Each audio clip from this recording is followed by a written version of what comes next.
With options of both liquid and tissue next-generation sequencing in my patients with lung cancer, I prefer simultaneous testing when I meet a patient. Several reasons for that.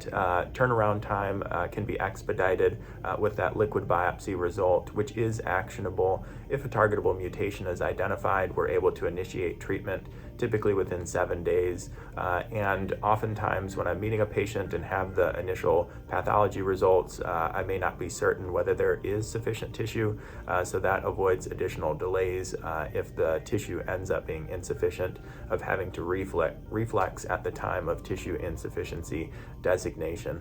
I do acknowledge that it is an ongoing debate in the field. Some folks still prefer to assess whether the tissue is sufficient prior to reflexing the liquid biopsy assessment, but my approach in the clinic at this point, and likely indefinitely moving forward, is to send both simultaneously. While I typically send concurrent liquid and tissue next-generation sequencing in my patients with lung cancer at the time of meeting, regardless of stage, one scenario where I am more selective is in patients with surgically resected non-small cell lung cancer.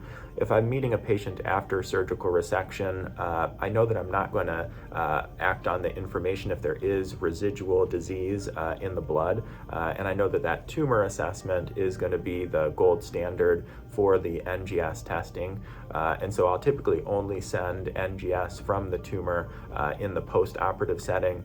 I also know I have more time before we need to decide on the adjuvant therapy, typically several more weeks within the treatment paradigm, where it's not as urgent as really all other scenarios from neoadjuvant to stage 4. If I'm meeting a patient prior to surgical resection who may have surgically resectable disease, or all the way to stage 4 disease, I tend to send both concurrently as the treatment paradigm is more urgent in all those settings, unless they've already had the tumor removed.